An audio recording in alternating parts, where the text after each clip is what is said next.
नमस्कार। हिमाचल बुलेटिन में आपका स्वागत है। पेश है आज के समाचार। मुख्यमंत्री श्री जयराम ठाकुर ने लाहौल स्पीति जिला के उदयपुर उपमंडल के अंतर्गत 27 जुलाई को तोजिंग नाला में आई बाढ़ से हुए नुकसान का जायजा लेने के लिए गतसाई क्षेत्र का दौरा किया। उन्होंने घटनास्थल का निरीक्षण किया और प्रभावित लोगों से बातचीत की। उन्होंने जानकारी दी कि उदयपुर क्षेत्र की पट्टन घाटी में फंसे लोगों में कुछ पर्यटक और स्थानीय लोग शामिल हैं। इनमें से 178 को सुरक्षित बाहर निकाला गया है। उन्होंने कहा कि 37 लोग जाहलमा, 14 लोग फूडा और 15 शांशा में फंसे हुए हैं। मुख्यमंत्री ने गतसाई शांशा में पत्रकारों से अनौपचारिक बातचीत करते हुए कहा, अभी आप देख ही रहे हैं जो बताया गया है और जो हम देख भी रहे हैं यहाँ पर 6 पुल हमारे जो है टोटल मतलब लगभग डैमेज हो गए हैं। उसमें से 3 कर पुल तो काफ़ी जो है वो डैमेज हो गए हैं, जिनको रिस्टोर करने के लिए बहुत कठिनाई आ रही है। जहाँ तक यहाँ आने की बात थी और यहाँ से जो लोग फंसे हुए थे उनको रेस्क्यू करने की बात थी, उसमें हमारे बीआरओ के सब जवानों ने, सब अधिकारियों ने बहुत बेहतरीन काम किया है। आईटीबीपी के और हमारे लोकल प्रशासन ने भी बहुत अच्छा काम किया है। लेकिन उसके बावजूद भी जो 10 लोगों के बह जाने की जो एक बात आई थी, उसमें से 7 लोगों की डेड बॉडी रिकवर कर ली गई है। 3 के बारे में अभी तक जो है तलाश जारी है। ऐसे में नुकसान तो बहुत हुआ है, क्योंकि बरसात के मौसम में आम तौर पर लाहौल घाटी में बारिश नहीं होती थी, और ये काफ़ी अरसे के बाद इस प्रकार का दृश्य ये हमको देखना पड़ रहा है कि बरसात के मौसम में भी यहाँ पर बारिश हुई और बारिश के कारण नुकसान हुआ है। और आजकल के दिनों में सबसे बड़ी बात तो ये है कि एक तो हमारा यहाँ पर सब्जियों का सीज़न है, गोभी का सीज़न है, मटर का सीज़न है, ब्रोकली का है। ये सारा जो है वो आजकल मार्केट तक पहुँचाना, क्योंकि पूरी इकोनॉमी को यही यहाँ पर बूस्ट देता है। तो उसके कारण जब रास्ते बंद हो गए तो उसके कारण बहुत बड़ा एक नुकसान भी यहाँ पर इस वैली में हुआ है। जो लोग फंसे हुए थे वो लगभग 200 के करीब लोग जो फंसे हुए थे वो सब सुरक्षित हैं, और सुरक्षित होने के साथ साथ कुछ तो हमारे साथ यहीं पर ही मौजूद हैं। उनको सुरक्षित स्थान पर ले जाने के लिए हमारे प्रशासन ने और बीआरओ ने और उसके साथ साथ में सभी लोग, स्थानीय लोगों ने बहुत मदद की है। मैं उनका धन्यवाद भी करता हूँ। श्री जयराम ठाकुर पट्टन घाटी से सुरक्षित बचाए गए लोगों से मिले और उनका कुशलक्षेम जाना। मुख्यमंत्री ने बाद में किरटिंग में जिला प्रशासन के अधिकारियों के साथ चर्चा की और उन्हें बाढ़ के कारण हुए नुकसान का आकलन करने के निर्देश दिए। उन्होंने मुख्य सड़क मार्ग की बहाली तक वैकल्पिक मार्गों की व्यवस्था करने के लिए भी कहा।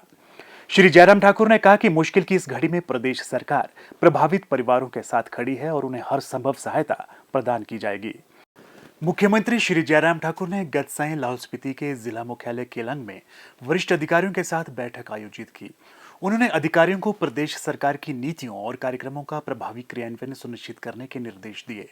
मुख्यमंत्री ने लोक निर्माण विभाग, जल शक्ति विभाग, हिमाचल प्रदेश राज्य विद्युत बोर्ड, कृषि एवं बागवानी विभाग से बाढ़ से हुए नुकसान की विस्तृत रिपोर्ट मांगी।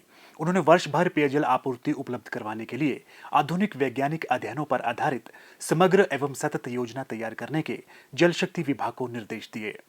श्री जयराम ठाकुर ने कहा कि अटल टनल रोहतांग के माध्यम से भूमिगत बिजली आपूर्ति केबल बिछाने के संबंध में सीमा सड़क संगठन से लंबित स्वीकृति संबंधी मामले पर चर्चा के लिए जल्द ही बैठक आयोजित की जाएगी।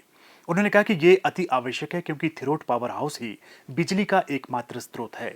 उन्होंने अधिकारियों को स्पीति उपमंडल में हुई क्षति के संबंध में विस्तृत रिपोर्ट तैयार करने के भी निर्देश दिए। मुख्यमंत्री ने सीमा सड़क संगठन के कमांडेंट को उदयपुर क्षेत्र में मुख्य सड़क के जीर्णोद्वार के लिए समय सीमा सुनिश्चित करने को भी कहा। मुख्यमंत्री ने आज प्रातः बाढ़ से हुई क्षति का जायजा लेने के लिए थिरोट तक हवाई सर्वेक्षण भी किया। उन्होंने बाढ़ से 5 दिनों तक सड़क मार्ग बंद होने के कारण लाहौल घाटी में फंसे स्थानीय लोगों और पर्यटकों को सुरक्षित बाहर निकालने के लिए अधिकारियों को घाटी में हेलीकॉप्टर तैनात करने के निर्देश दिए। मुख्यमंत्री ने कहा कि इस प्रकार प्रदेश सरकार के नए हेलीकॉप्टर की पहली सेवाएं परोपकारी कार्यों के लिए ली जा रही है। उन्होंने कहा कि हेलीकॉप्टर की दिन भर की उड़ानों से तांदी में फंसे सभी लोगों को कुल्लू पहुंचाया जाएगा। कुल्लू से ये लोग सार्वजनिक परिवहन द्वारा अपने अपने गंतव्य तक पहुंचाए जाएंगे। कहते हैं, नेता वही जो जनता का दर्द समझे और हमदर्द बनकर उनके साथ खड़ा हो। ऐसा ही एक वाक्य उस समय देखने को मिला जब माननीय मुख्यमंत्री श्री जयराम ठाकुर ने द्रंग विधानसभा क्षेत्र के दौरे के दौरान न केवल एक दुखियारी मां के दर्द को ही समझा, बल्कि हमदर्द बनकर उनके दर्द की दवा का पूरा इंतजाम भी कर दिया। आइए नजर डालते हैं इस रिपोर्ट पर। हिमाचल प्रदेश के छोटे से गांव पाखरी में रहने वाली लक्ष्मी देवी के जीवन में 25 जुलाई की सुबह उम्मीद की किरण लेकर आई। खुद राज्य के मुख्यमंत्री ने लक्ष्मी की समस्या सुनी और मौके पर ही मदद पहुंचाई।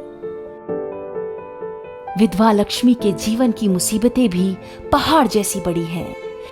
बेटा सड़क दुर्घटना के कारण बीते 22 वर्षों से कोमा में है। परिवार में आर्थिक तंगी और ऊपर से बेटे का लगातार चलने वाला इलाज। लक्ष्मी को जब पता चला कि मुख्यमंत्री उनके विधानसभा क्षेत्र द्रंग के दौरे पर हैं, तो वह अपनी फरियाद खुद अपने नेता को सुनाने चली आई। लक्ष्मी को भरोसा था कि उनके सहज और सुलभ नेता उनकी बात जरूर सुनेंगे, और ऐसा ही हुआ।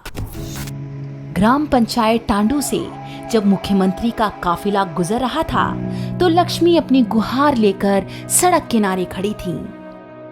मुख्यमंत्री को जब इस बात की जानकारी मिली, तो उन्होंने तुरंत अपना काफिला रोका और महिला की समस्या को पूरे धैर्य के साथ सुना। महिला की समस्या सुनकर वे खुद को उसके घर जाने से रोक नहीं पाए। परिवार की तंगी और बेटे का स्वास्थ्य देखकर मुख्यमंत्री इतने भावुक हो गए कि तुरंत समाधान के रूप में 1 लाख रुपए की राशि बेटे के उपचार के लिए स्वीकृत कर दी। साथ ही यह भी सुनिश्चित कर दिया कि परिवार को 3,000 रुपए मासिक सहायता के रूप में मिल सके। सहारा योजना का लाभ। संघर्षों में तप कर पले बढ़े मुख्यमंत्री जयराम ठाकुर अपने राज्य की जनता का दुख दर्द भली भांति समझते हैं और प्रदेश वासियों की पीड़ा कम करने के लिए वे कोई कसर नहीं छोड़ते। अपनेपन का यही एहसास उन्हें जन जन का नेता बनाता है। जरूरतमंदों की जयराम। स्वास्थ्य एवं परिवार कल्याण विभाग द्वारा दोपहर 2 बजे जारी बुलेटिन के अनुसार प्रदेश में कोरोना संक्रमण की जांच के लिए आज 1821 लोगों के सैंपल लिए गए, जिनमें से 338 लोगों की रिपोर्ट नेगेटिव पाई गई है, जबकि 1475 लोगों की रिपोर्ट आना बाकी है। अभी तक 28,36,455 लोगों की जांच की जा चुकी है, जिनमें से 26,28,881 सैंपल की जांच नेगेटिव पाई गई है। प्रदेश में कुल 2,06,049 लोगों में कोरोना वायरस के संक्रमण की पुष्टि हुई है, जिनमें से 2,01,361 लोग इस बीमारी से ठीक हो चुके हैं और 1,144 व्यक्ति उपचाराधीन हैं। हिमाचल बुलेटिन देखने के लिए सब्सक्राइब करें YouTube channel DPR Himachal, follow करें ट्विटर @DPRHP, लाइक करें Facebook page information and public relations department Himachal Pradesh, visit करें वेबसाइट www.himachalpr.gov.in। इस अंक में इतना ही। कल फिर होगी मुलाकात, दीजिए इजाजत। नमस्कार।